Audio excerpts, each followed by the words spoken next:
Okay. All right, so let's go ahead and start sharing and allowing people to join. Okay.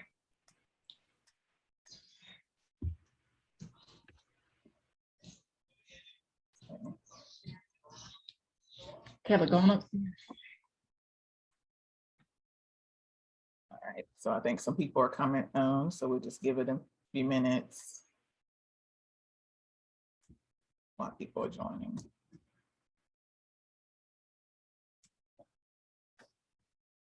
All right, come on in. Were you able to get the link as well? Let me see. No, I haven't. I don't have the link. Did you send it to my So you have to just go to the top of the page, of your page? just copy and paste of my page, and you'll see them. Let me see. So when you go into the on the page, you'll see the three little dots on top of the video, at the video, and it has copy link. Copy that link, and then that's what you send to them. Hi everyone, come on in. Hi Kim, hi Dana. Hi April. We have a lot of Ravonda, Latina. If I missed you, I'm sorry. If I'm trying to get the names as they come. Hello everyone. So we're going to get started shortly. We're just getting everything. Were you able to get the link, Kia? No, I'm clicking the three things and I don't see where it says. It's not. But it's or either just go up to the top of the whole Facebook at your browser link and click that. That's the link, so you can share that all the way at the top. Okay. So hi everyone. So we're going to go ahead and get started. I see a lot of people in the room. So I want to just say hello everyone and thank you for joining us. And for those of you who are new to S.H.E.R.O Spotlight, my name is Alicia Perkins and I am a licensed clinical social worker. I've been working in the mental health field for over 20 years. And so how did this all come about? God, basically. So like I said, I'm a mental health therapist and I had just been going through some things in my own personal life, and during my deepest moment in life when I was dealing with some depression because I was going through a divorce, I just really felt alone. And, being a therapist, you would think I would want to reach out for help, but I didn't, and I just really felt alone. And so, as time went on, I did get help with the therapist and just was able to overcome that struggle. And so then I started doing speaking engagements at churches and stuff like that, talking about my experiences. And then I found out that I was helping a lot of people. A lot of people were going through that as well. So then when COVID hit, I started doing the S.H.E.R.O, which God gave me that vision to do, S.H.E.R.O, where I just gave some words of wisdom every Saturday. And then it evolved into the S.H.E.R.O Spotlight. Like I wanted other mothers to share their stories as well, their adversities, but also their successes. And we've just had a really great year. Started in January. I really interviewed some wonderful women. And so today I have my friend here, Kia Robertson, who is my S.H.E.R.O for this month. And S.H.E.R.O means, of course, you all know it's a female hero, but I created an acronym which helped me through my time. And what it stands for is S is sacrificing for my child. H is healing from my past hurt. E is evolving into what God wants me to be. R is revealing my truth. And O is obtaining my goals and happiness. So each S.H.E.R.O that I have, they exemplify that acronym. And so Kia exemplifies that. And I am so honored that she's here with me today to share her story on grief. And we talked about it before we got started, that this is not going to be a sad moment. This is going to be a celebration of her beautiful, handsome son, Cameron. And so, Kia, first I want you to tell the people about you, where you're from, all that good stuff. So I'm from Greensboro, born and raised. I'm married to my husband, Omar. Come. He's going to peep his head in here. 7 years, will be 8 years in September. Hey, Omar. Everybody say Omar. Hey to Omar. Hey, Omar. And this is my daughter, my oldest daughter, Kayla. Hey, Kayla. Everybody say hey to Kayla. She just turned 11 in March. Oh. And then, of course, my only son, Cameron, he would have been 7 on June 28th, next week. And then we have twins, Kylie and Kinsley. They are 14 months old. So a little bit more about me. I graduated from Ragsdale, then went to Winston-Salem State to get my degree in occupational therapy. I work as an occupational therapist at an adult daycare center. Awesome. Yay, Kia. Welcome, welcome to the spotlight. So share with us a little bit about Cameron, his personality and things he liked to do. Tell the people about him. All right. Cameron was the life of the party for sure. Cameron enjoyed sports. He loved music and he loved to dance. In his short life, he played soccer, t-ball, basketball, and he had just started playing football. I think basketball was his favorite. As you can see right here, he was playing basketball and got a medal for his team. His team is the Heat, YMCA of the Heat. And so, yeah, he was just real fun, loving. A gentleman, would hold the door open for you. Oh, that's right. So, yeah, he's real fun. Oh, so people do handle grief differently. And so I just want to share with you all, I was a little nervous about reaching out to Kia about this. And God, I really do pray about my S.H.E.R.Os, and because I want to have the right people on this platform and speaking about the right things at the right time. And so it kept coming to me. And actually, I kind of hesitated because it's actually God shared with me Kia's name like 2 months ago. Wow. And I was just like, no, I just think it's early, because I would see her post about her, how she was dealing with grief, and, you know, her sharing Cameron's photos and his videos. And I just felt that she was so strong, because I can't imagine as a mom, how would I do that? And so I just really just wanted to reach out to her, but I was just so nervous. And then this last time, it was just like, God was like, do it. And I did it. And I'm so glad that I did, because when I asked her, she quickly said yes. Because I said, if you're not comfortable, if this is too soon, I totally get it, because it hasn't even been a year. But she was like, yes, Alicia, I'm going to do it. And so I know that people handle grief differently. Share your experience. How are you handling it?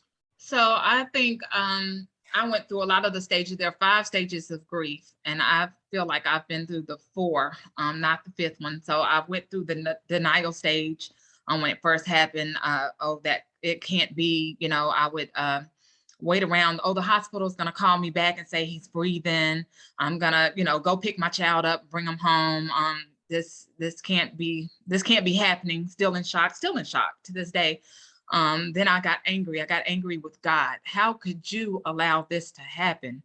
You have power to, you know, you have the power to work miracles. Why did you choose my son for this, our son for this to happen to? Very angry at God. Angry with myself. I went through the stages of bargaining, you know, oh, if I would have made him stay home and not let him walk out the door. Oh, if I'd just kissed him again, because I did not kiss him that day he walked out. Everything was going so fast. You know, we had got McDonald's his favorite meal, and we were rushing to get things ready for football. And you know, he just kind of walked out the door with his dad. So a lot of times I kind of bargained, if I'd have just held him one more time and kissed him and told him I loved him, you know, that would help me better, you know. But Cameron would say, Mom, I know you tell me that all the time. I know you love me. And so I also go through the depression stage, not wanting to get out of bed, not wanting to live.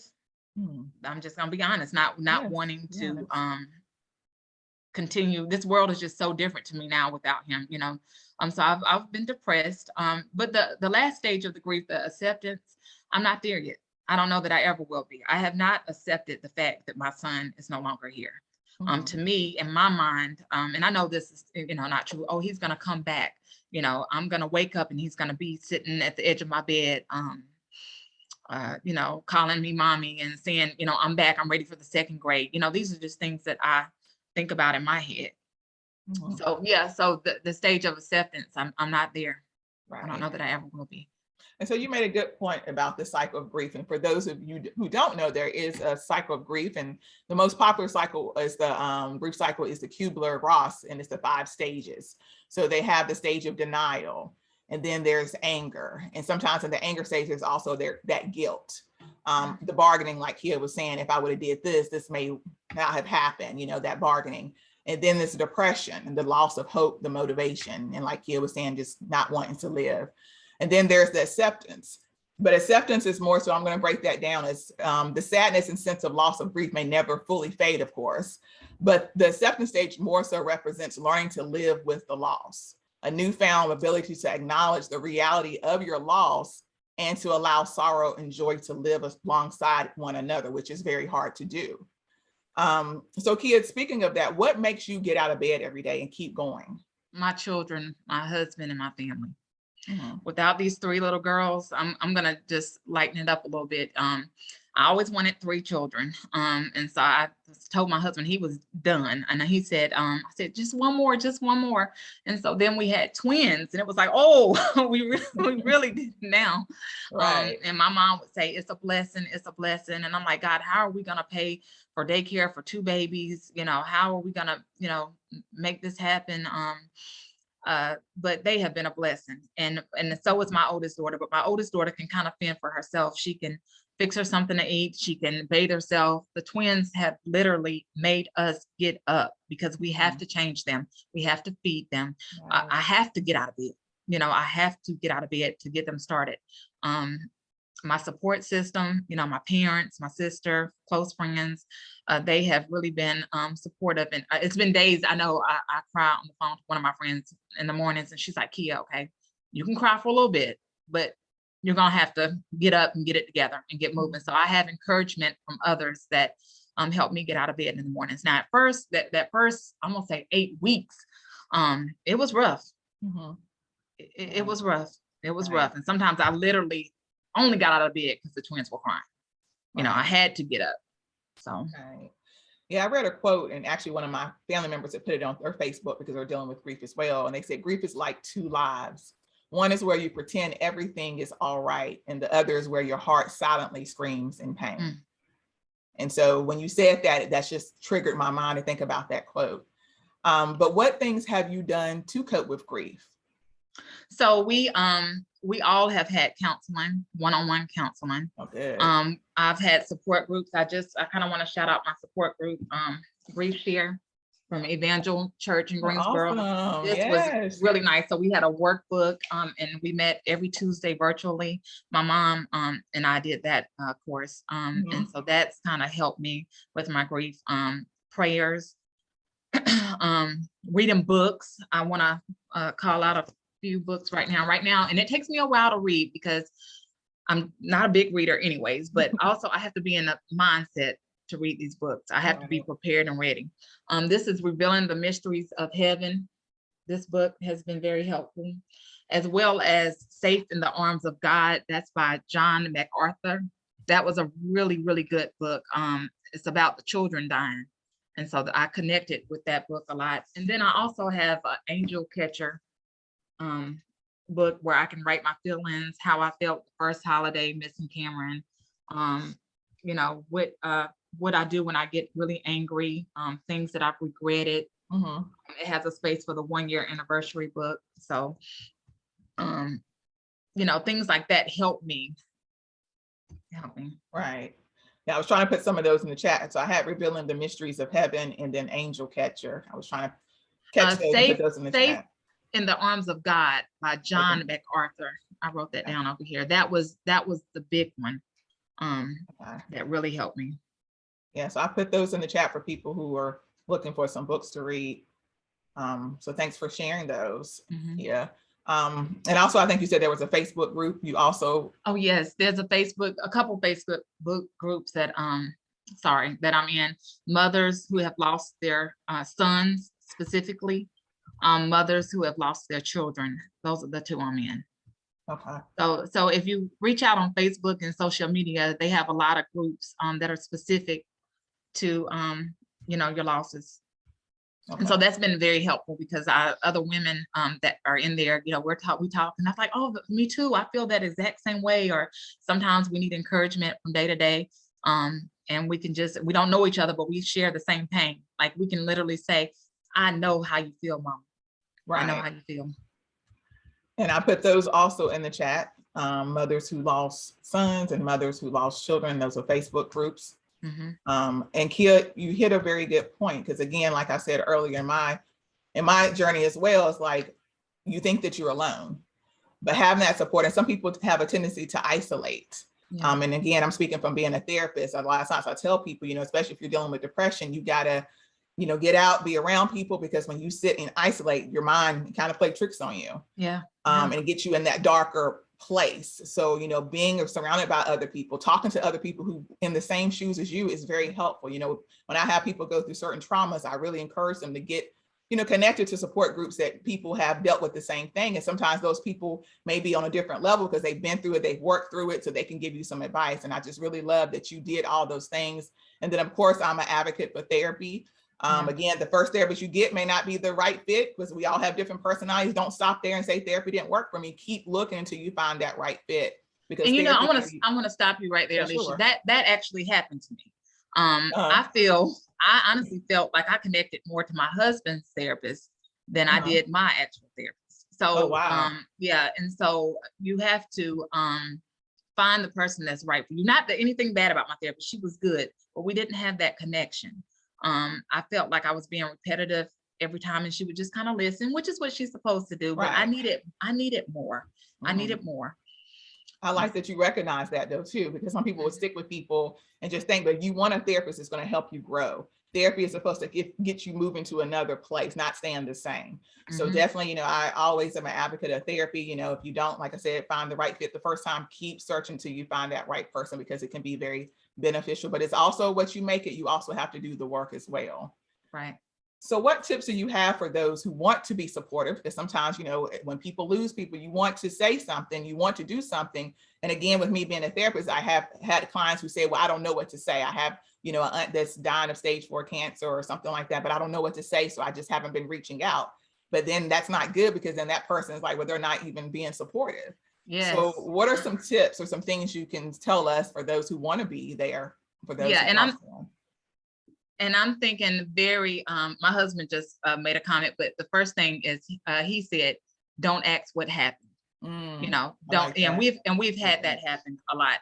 Well, and sometimes people really don't mean bad, but for us to relive that, don't say, well, what happened? Right. If we want to share that, we will share that information. I think that's, and I'm speaking for outside of me and us too, like, that can just be so heartless, to say that. But the biggest one for me, I'm going to say, and this is something I learned because I used to do the same thing. I'm learning through this as well. But people will say, again, most of this stuff, they don't mean anything by. They'll say, I'm here for you. Let me know if you need anything. I've said that before. Saying that puts the burden back on the person to come to you to ask for assistance. Wow, I never thought about that. I'm going to tell you, I had a very bad experience. So let me back up a little bit. So 2021 was the best year of my life and ended up turning into the worst year. So when I say best year, I'm saying that because my family was complete. I had all the, we had all the children we had decided to have. We were like, oh, this is going to be the best year. It's going to be the best holiday. Everything is complete. All the pictures will be, with, all of our family in it. And then, of course, a tragedy happened and our family was no longer complete. And I would have people say, even when I had the twins, hey, I want to help you. I want to do this. And then I felt like, oh, well, I really could use some help. But this is a true example. I had a friend that wanted to help, and she asked different ways to help. I never took her up on it. And so one day I was like, you know what? she wanted to come over. I said, I'm going to ask her to bring dinner. She likes to cook. I'm going to ask her to bring dinner.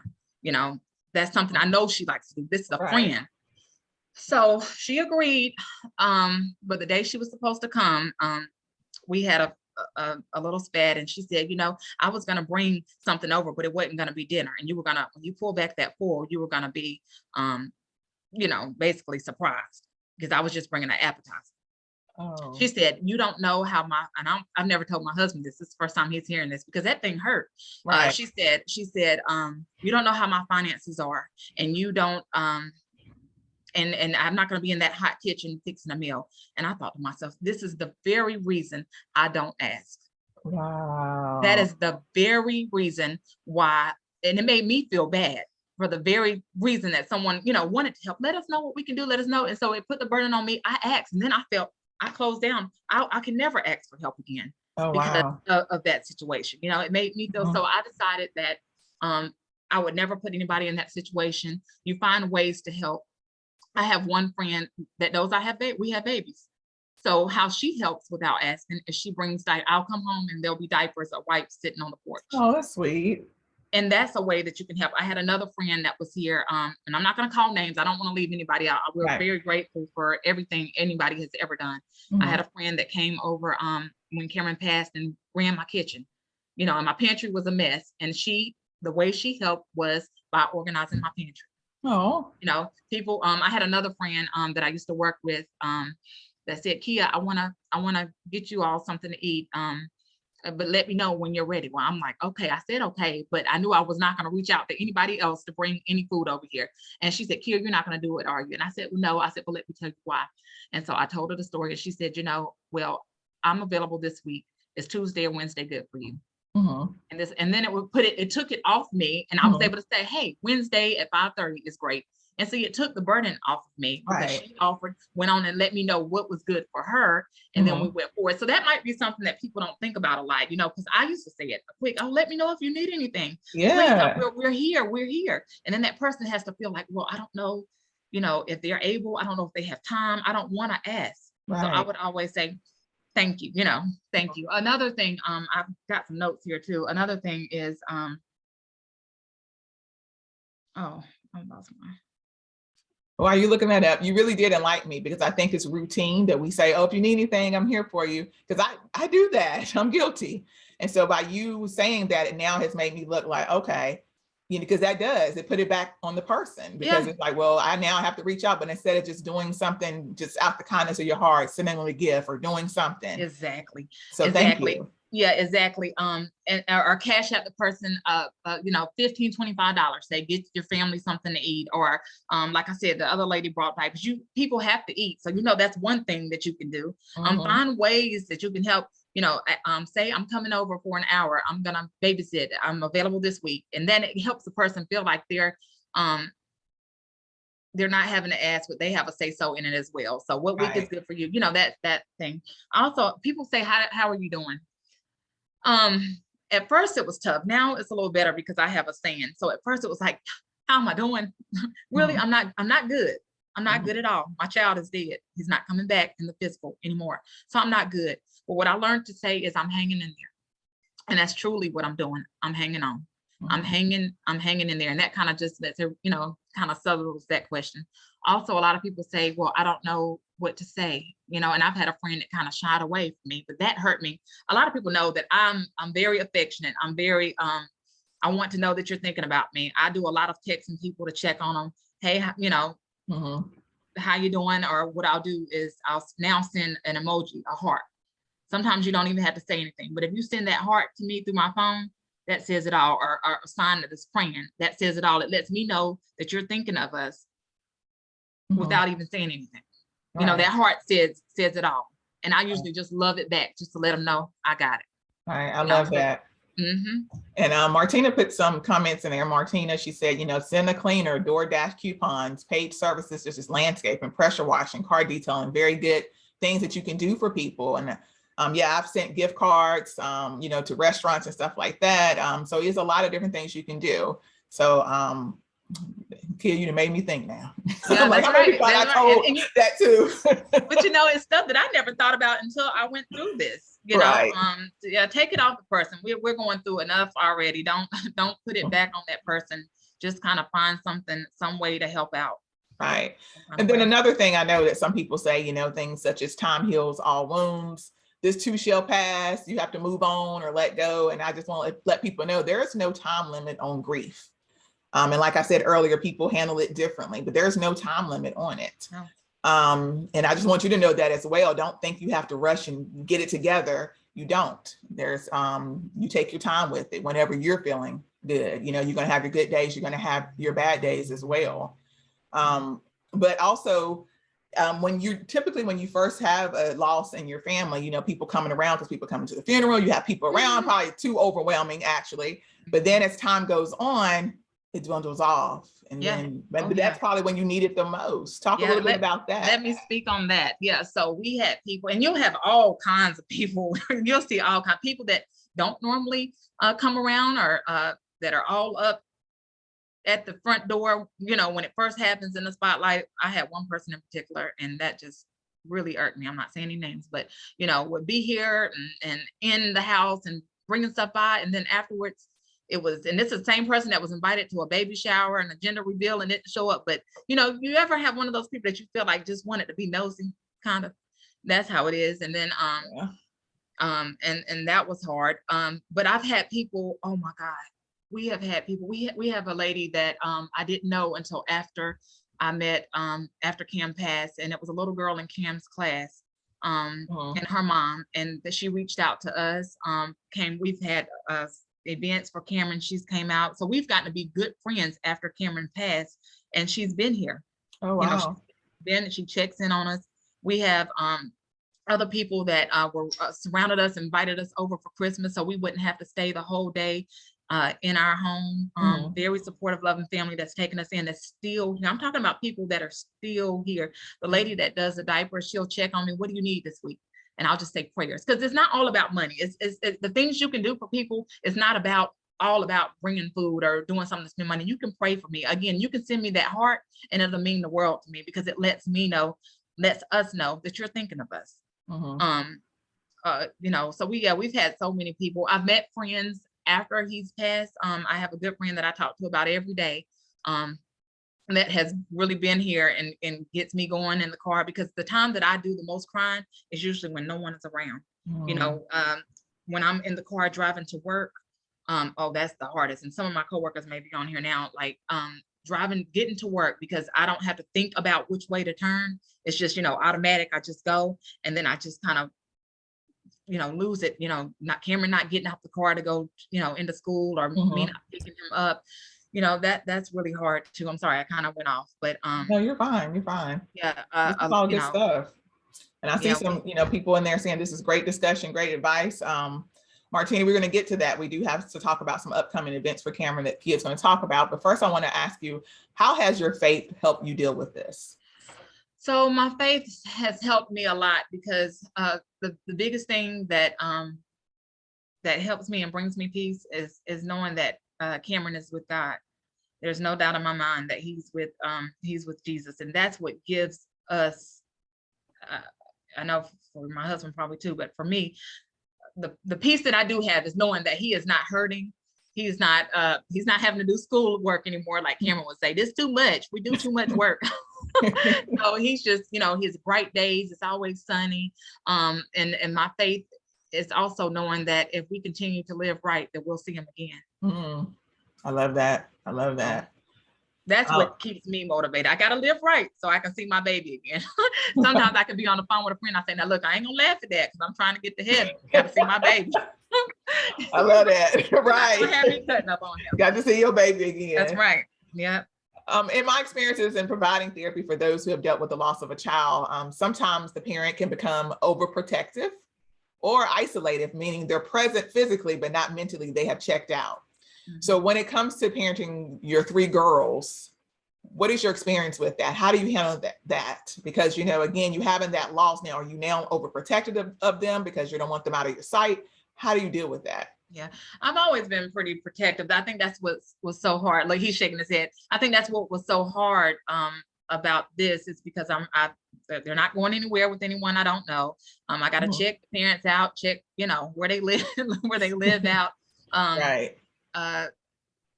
So I've always been pretty protective. I think I do wonder now more about, oh God, you know, we're leaving out the house. You know, will they make it back? Did I tell them I love them? Did I hug them enough?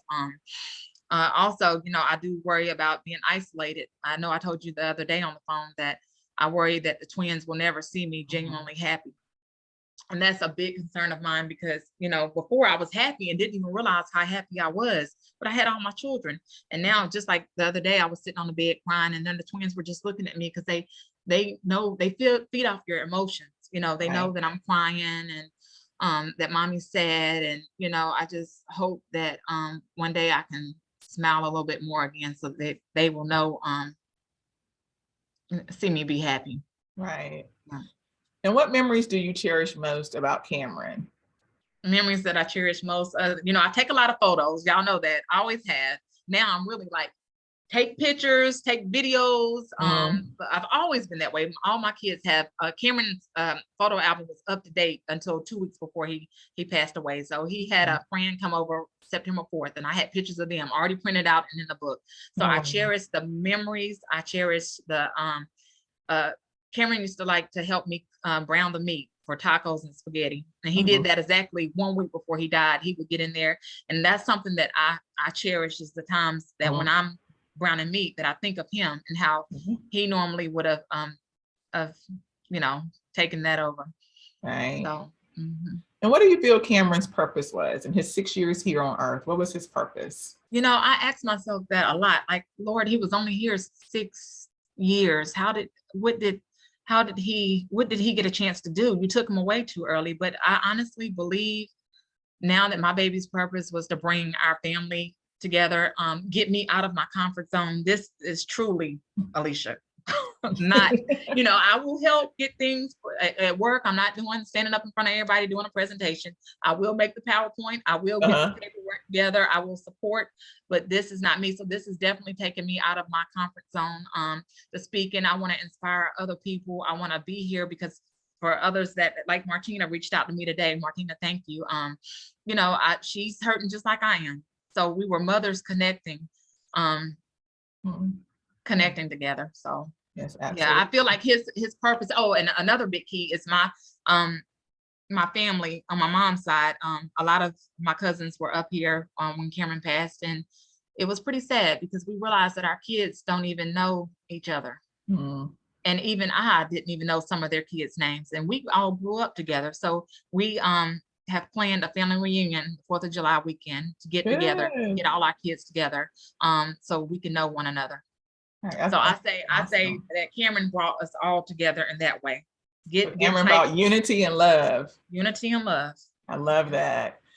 So his 7th birthday is on June 28th. So what do you plan to do in his memory? So we're gonna have a little balloon release at his grave site, and everybody that wants to share will share a favorite memory of Cameron. Also, I have asked people that are not coming to the grave site to, at 6:30, release a balloon for Cameron, and also take a picture or a video and tag me or my husband in the photo or video, just in remembrance of him. And we'll also share it on the Cameron Sports Academy page as well. I love that. I love that. You know, I do birthday parties every year for my kids. So every year Cameron had a birthday party. And so we're gonna continue to celebrate him just a little differently from now on. So definitely, if you're not able to be there, definitely, you know, if you have your release it, your own balloon, like Kia said, and, you know, take the picture and tag her and her husband. I think that's awesome. On June 28th. And what time was that again, Kia? 6:30. 6:30. Okay.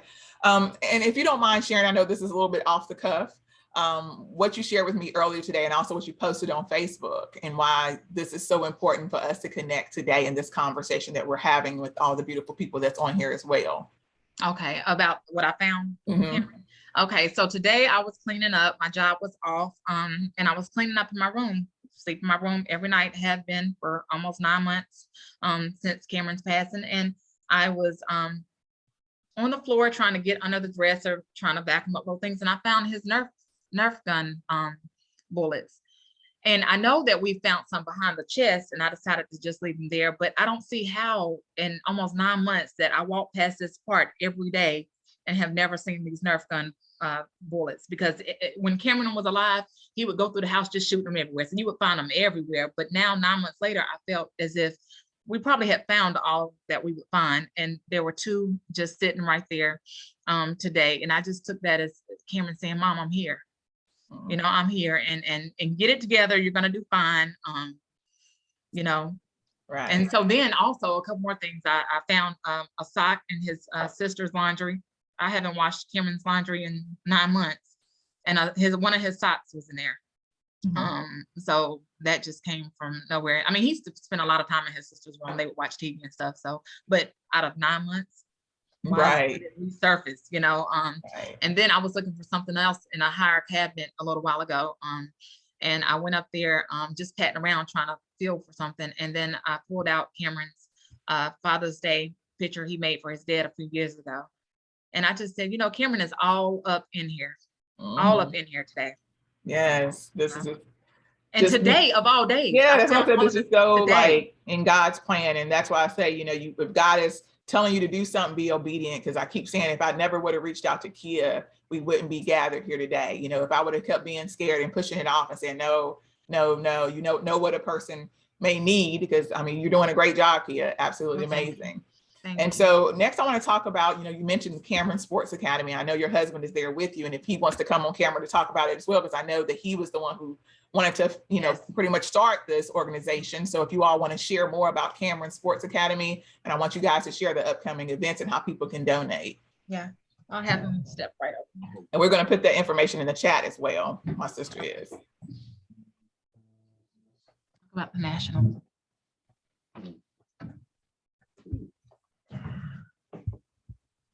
Hi, Omar, welcome. Hey, how you guys doing? Like he wasn't prepared for this, right? No, I really wasn't. I really wasn't. Where did I first start? Well, Cameron, like me, I was a sports fanatic. I, you know, coached on various levels, collegiate, high school, etc. And we really had just got started into football. And of course, his mama didn't want nobody tackling my baby, and you know. Right. So my main thing was I had a big deal with not letting Cameron. I wanted him to love the sport at the same time, but I kind of didn't want to push him, because I'm a pushy as a coach, and I didn't want to push him away from the game, and because that would hurt me more than anything. I wanted him to love football more than he did basketball. Right. He was more advanced in basketball than when we were getting started at football. So with that being said, his whole basketball team, you know, those guys were, you know, great. And Cameron would, you know, play basketball every day in the house and things of that nature. We went to a basketball game kind of like after Cameron had passed, and they honored him with a jersey, etc. And I know how much he loved his teammates. Cameron was a good teammate, and that kind of drove me to see the other kids, you know, playing, growing, getting better, developing, you know, as a player. And it kind of touched me, because it took me a while, because seeing other parents with their kids, especially a little boy, it done something to me. Right. You know, sometimes I wanted to tell them how lucky they were to still be able to have their son. Excuse me. Okay. All right. So I just took that, like, you know, something just told me, like, you know, what other way could we honor Cameron and keep his name alive, was to start this sports academy and be able to help, you know, kids develop, and underprivileged kids that may not have the financial backing to be able to do the summer stuff like AAU basketball, because, you know, it is expensive, and things of that nature. To some people may have never traveled outside of the state of North Carolina, seeing other places. You know, that gives kids hope as well. So we came up with Cameron Sports Academy to, of course, keep his name alive and be able to try to provide for another kid. And that was just been our mission, our goal. Everything that we've done has been at no cost, to flag football, to basketball camps, to them playing AAU basketball, and to dance for the young ladies. So we've to tutoring. And, you know, like my wife said earlier, none of that was ever possible without our support system. Wow. You know, you can go to our website, which is www.cameronsports.com. It has information on there, and we'll keep updating it throughout. Currently, right now, he's played in like 4 or 5 tournaments, and his age group, we've won 2 tournaments. The guys are planning on going to the Nationals. Actually, it's in Charleston, South Carolina. So right now, we're trying to raise funds for the guys to help out with going to the Nationals. It'll be July the 12th through the 16th. So we've been looking at avenues and different ways that we're gonna get it done. We have also started applying for our 501(c), which will be a nonprofit. Just unfortunately with COVID and everything being backed up right now, it's kind of a slow process to get that done. We do have we've had great sponsorship. I want to give a shout out to attorney Jillian Hall. He has actually been a great help, him and his family, as well as others. But I just know that they have been very, very supportive of us with sponsorship, etc. So that's just pretty much it. We'll start other events probably through the fall. And I would definitely like to give a special thank you to, and she's probably on here, Miss Felton, that's kind of over the educational part, which we did offer virtual tutoring during that time. And that's something we're going to put in our bylaws that the kids would definitely have to complete to be a part of Cameron Sports. It's because the academic part is going to play a big part in sports wise. So if it's no cost, to the kids or to the family, we feel like making sure they maintain that balance between education and sports would definitely, we need to make sure that's right. Absolutely love that. And the thing is, again, as you all heard, this is not a nonprofit yet. So a lot of the money is being out of other people's pockets. So definitely donate, help this organization, help them go to nationals. This is be a great, opportunity for these children. So definitely, go to their page. The link is there. We put it in the chat. So definitely click that link. And I just really love what you all are doing and that this is in Cameron's memory and to help other children as well. Yeah, and we're all on Facebook as well. So that as well. Share it. Yes, if it's definitely something that we can do as far as, if the kid is out of state or anything like that, tutoring, we can handle that. So I just wanted to, just reiterate on that. I wasn't prepared for this. You did good. I'm gonna turn this back over to my wife. Everybody give Omar some love. He did an amazing job. So thank you, Omar. And so I see a lot of people putting the hearts out there. Thank you again for sharing that. I just think this is so wonderful, this organization. So definitely, like I said, donate if you can, because they're depending on people to make donations to make this happen for these children. And just praying that everything would continue on with this great organization. I think you all can help so many people. So definitely donate. I do want to add that we have a link also for your Cameron Sports Academy paraphernalia. That can come up where you can get your shirts and sweatshirts, etc. As well. Yes, that's in that chat, and also their website as well, CameronSports.com. So definitely check them out. And again, like Omar said, please share with others, share it on your page, let people know about this wonderful organization and what they're doing. They say sharing is caring. Yeah, sharing is caring. This is just amazing. And so Kia, you are an occupational therapist, the founder of Cameron Sports Academy. You're a wife, you're a mom, you're the caretaker of your parents. How do you balance all of this and find time for yourself? Yeah, it's really hard, but I'm going to tell you what I've done this year. My sister Dana purchased me a massage. And after the massage, I felt so good. And it was an hour for myself.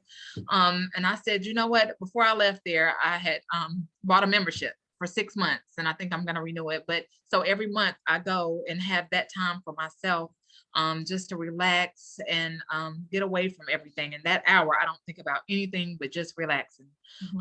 Also, you know, my mom and comes over and spends the night so we can, you know, take some time to ourselves. My cousin Faye, which is here now, I want to thank her. She is managing the girls so they're not crying, so we could do this interview. So we have a good support system that allows me to take time when I need to. I just love that, you know, having a support system. And then people, you know, showing up, you know, because sometimes you can have people who say they want to do stuff and then they don't show up. So just having that, you know, saying that reliable support system and utilizing it. Because a lot of times I know as being women, we don't like asking for help. We try to stay strong, like I can do all this myself, but sometimes we need to make sure we get that help. But, you know, self-care is very important.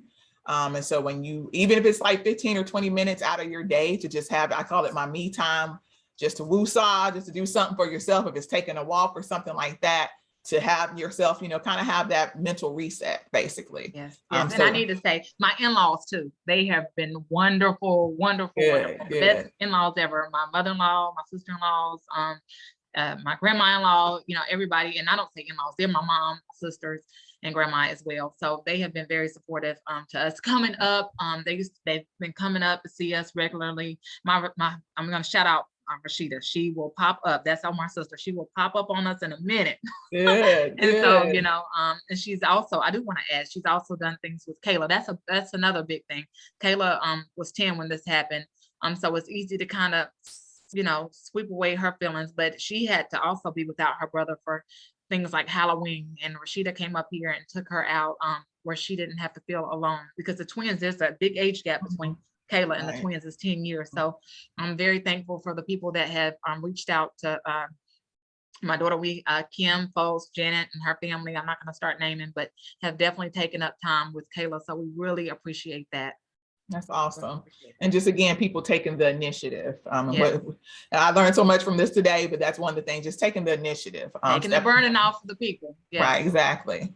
And so now we're going to get to this part. We're just going to give, you know, just a few more questions, and then we're going to kind of wrap up with some questions and answers from the audience if they have some questions. So definitely get your questions ready if you have some. So what have you learned most about yourself during this most difficult time? Woo, I am a planner. So this whole situation was out of my control. Of course, I did not plan for anything to happen to my son. And so I'm learning to accept things and be more spontaneous, and know that my world is, my friend Mayo say, it's okay, Kia, if it doesn't happen as you have planned, it's okay. So I've learned to kind of step back and just kind of take things as is, and not get so upset when things don't work out the way I have planned, because I've learned that it's not about me. Here, he's raising his hand, please. Like, Lord, but learn that it's not about me. It's about God, and God has a plan that, you know, far succeeds mine. So that's what I'm learning. So that was helpful to me too, because like I told you, I'm a planner as well. Yes, live more in the moment. You know, you can't just worry stepping out. You got to get through today. Yeah, definitely just seize in the moment. You know, you don't have to plan everything, you know, because I'm learning that too. Because honestly, it brings me more anxiety when I think about it, because if it don't go by plan, I'm like freaking out. So whenever I don't have a plan, think about it, you'll be probably at ease, because you don't really have a plan. Listen, I'll be mad all day. This did not go the way I planned. Well, it wasn't supposed to. My mom would say, it's not supposed to. That was God's plan. Right. So, you know, it's all in God's plan. Letting go of that control. That's what planners are. We like to be in control. So what do you feel your purpose is? So I feel my purpose is this right here. Again, I said earlier that this was definitely out of my comfort zone, but I feel like God is working through me to minister and to inspire other people. So I do feel like my purpose right now is just to be an inspiration to other people, like at a situation that you didn't think that you could make it out of this dark bubble. Because a lot of times I feel like I'm just living in a bubble, you know, that you can move on, you can keep going, you can put 2 feet on the floor. That's the biggest part, is waking up and thanking God and standing up and then getting started. So I feel like my purpose now is to inspire others. Again, Martina, I shout you out. I thank you for reaching out to me this morning, because that motivated me. I said, even if I didn't do anything else today, I feel like I've inspired someone already. Right. And shout out to Martina as well. I'm just, again, an interesting story. I woke up this morning, Kia had this text from Martina who said a stranger sent her a link about this S.H.E.R.O spotlight, because they again have something in common. She also lost her child, who was her only son as well. And so I sent that to my sister, my mom this morning. I was just like, look at God moving. And my sister was like, I was the stranger who sent that to her. Somehow, some way, they're friends on Facebook. They don't know, my sister don't know how she met her, but something just laid on her heart when she heard Kia's preview yesterday about this, and she just sent it to her. And then they end up reaching out to each other and connecting. So God is truly working, and Kia, he has so many more opportunities for you. So you are using your voice. He spoke through you today. And so now we're coming to the question time. So do we have any questions from the audience? And please, because this is a sensitive subject, you know, be mindful of the questions that you do ask. But definitely would like to see if anyone has questions. I see a lot of great comments, a lot of hearts. We had a really great size of number of people on here today, and a lot of people saying this was a needed conversation. This was helpful to them, because I know a few people on here that are dealing with grief. I see some friends and stuff like that who've joined that are dealing with grief, and they're saying that this is helpful. So definitely, if you have any questions, I'm going to pause here to put them in the chat, or if you even just got a comment. Yeah, talk to us. Can the link for the shirts please be entered again? Jusetta, can you put that link in there one more time for the shirts? Yes, Diane, and you know, you can text me if you need to. I can send it to your phone. Anyone else? Any other questions? This has been so wonderful. I mean, Kia, you did really great, and so did you, Omar. Thank you. Thanks for having us. It definitely was an honor. I'm not gonna lie, when Alicia first reached out, I agreed, because I felt like it's what I was supposed to do, but I was nervous. I'm like, oh, y'all know I don't do all this talking. Right. But it's helped me to. I'm stepping out of my comfort zone. 2022. All right. So yeah, my sister put the link in there again for the shirts, and someone else said, Kia, thank you, Kia and Omar, for having the courage to share. I do plan to get a shirt. Text me the link, Kia. Yes, Ariel, we thank you too. She was the one that got me in my support group. So. Oh, awesome. Yes. That's awesome. Everyone's giving you guys love. You did a great job. And so now we're going to have some giveaways for our audience. And so we have two wonderful prizes today. We have some Cameron Sports Academy bottles, water bottles. So Kia's holding it up there. So we're for 2 lucky winners. So of course, I'm going to ask a question based on the conversation we had today. And whoever answers the question correctly first, and with no abbreviations, you have to have the spelling correct as well, you will be the winner. And then we will reach out to get your contact information, and then Kia will mail that out to you. And if she knows you personally, she will give that to you in person, or you can come and get it more so.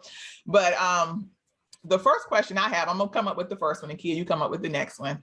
So my question is, name 2 stages of grief. There are 5, but I'm only asking you to name 2.